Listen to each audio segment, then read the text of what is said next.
அண்டை நாடான வங்கதேசத்தை ஆளும் அவாமி லீக் என்ற கட்சியின் எம்பியாக இருந்தவர் அன்வருல் ஆசிம் அனார். அடிக்கடி கொல்கத்தா வந்து நண்பர்கள் வீட்டில் தங்குவதை வழக்கமாக வைத்திருந்தவர் கடந்த 12ஆம் தேதி மருத்துவ சிகிச்சைக்காக கொல்கத்தா வந்தார். சிகிச்சையின் போது கொல்கத்தாவில் உள்ள அவரது நண்பர் பிஸ்வாஸ் என்பவரது வீட்டில் தங்கியிருந்த அன்வர் சில நாட்களுக்கு பின் அங்கிருந்து வெளியேறி வாடகை வீட்டில் வசித்து வந்தார். இந்நிலையில் கடந்த 17ஆம் தேதிக்கு பின்னர் அன்வருளை தொடர்பு கொள்ள முடியவில்லை என வங்கதேசத்தில் உள்ள உறவினர்கள் அளித்த தகவலின் அடிப்படையில் அவரது நண்பர் கொல்கத்தாவில் உள்ள காவல் நிலையத்தில் புகார் அளித்தார். தொடர்ந்து போலீசார் மேற்கொண்ட விசாரணையில் எம்பி அன்வருல் கொலை செய்யப்பட்டது கண்டுபிடிக்கப்பட்டது.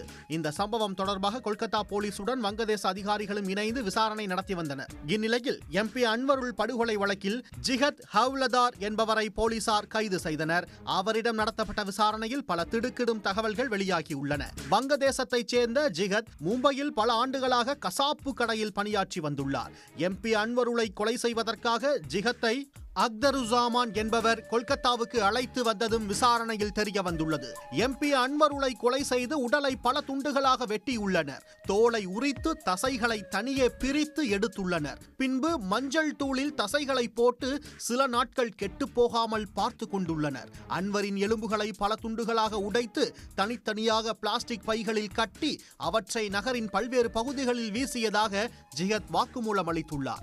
இதையடுத்து பங்கர் பகுதியில் உள்ள ஆறுகளில் உடல் பாகங்கள் கிடைக்கிறதா என போலீசார் தீவிர சோதனையில் ஈடுபட்டுள்ளனர். இந்நிலையில் கொலை செய்யப்பட்ட எம்பி அன்வருலுக்கு வங்கதேசம் இந்தியா இடையே நடந்த தங்க கடத்தல் குற்றங்களில் தொடர்பு இருப்பதாக வங்கதேச போலீசார் சந்தேகம் தெரிவித்துள்ளனர். தங்க கடத்தலில் கூட்டாளிகளுடன் நடந்த சண்டையே கொலையில் முடிந்துள்ளதாகவும் கூறப்படுகிறது. வங்கதேசத்தின் கோட்சன்பூர் நகராட்சி மேயரின் இளைய சகோதரர் அக்தருஸ்மான் என்பவரும் எம்பி அன்வருலும் தொழில் கூட்டாளிகள் என தெரிகிறது. வங்கதேசத்திலிருந்து மேற்கு வங்க எல்லை வழியாக இந்தியாவிற்கும் விமானங்கள் மூலம் துபாய்க்கும் அவர்கள் தங்க கடத்தலில் ஈடுபட்டு வந்ததாக போலீசார் விசாரணையில் தெரிய வந்துள்ளது.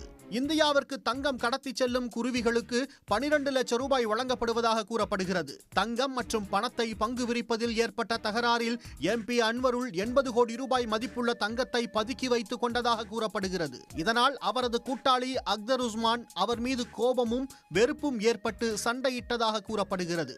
அதன் பின்னரே கடந்த பிப்ரவரி மாதம் எம்பி அன்வருலை கொலை செய்ய அவர் முடிவு செய்ததாக கருதப்படுகிறது. அதற்காக கூலிப்படைக்கு 5 கோடி ரூபாய் வரை வழங்கியதாக போலீஸ் விசாரணையில் தெரிய வந்துள்ளது. அமெரிக்க குடியுரிமை பெற்றவரான அக்தருஸ்மானை போலீசார் தேடி வருகின்றனர். இதனிடையே அன்வர் கொலை வழக்கில் அக்தருஸ்மானின் காதலிக்கு தொடர்பு இருப்பது தெரிய வந்துள்ளது. அன்வரை மயக்கி அந்த பெண் வலையில் விழ வைத்து பின்னர் இந்த கொலை நடந்திருக்கலாம் என போலீசார் சந்தேகிக்கின்றனர். சிலாஸ்டி ரஹ்மான் என்ற அந்த பெண் டாக்காவில் கைது செய்யப்பட்டுள்ளதாகவும் தகவல் வெளியாகியுள்ளது. சிகிச்சைக்காக வந்த அண்டை நாட்டு எம்பியை படுகொலை செய்து உடலை பல துண்டுகளாக வெட்டி வீசிய சம்பவம் மேற்கு வங்க மாநில அரசியலிலும் புயலை கிளப்பியிருக்கிறது. இந்நிலையில் எம்பிக்கு தங்க கடத்தலில் தொடர்பு இருப்பதாகவும் 80 கோடி ரூபாய் மதிப்புள்ள தங்கத்தை பங்கு விரிப்பதில் ஏற்பட்ட தகராறே கொலைக்கு காரணம் எனவும் வெளியான தகவல் வங்கதேச அரசியலில் அதிர்ச்சியை ஏற்படுத்தியுள்ளது. உடனுக்குடன் செய்திகளை தெரிந்து கொள்ள சன் நியூஸ் பெல் ஐகானை கிளிக் பண்ணுங்க.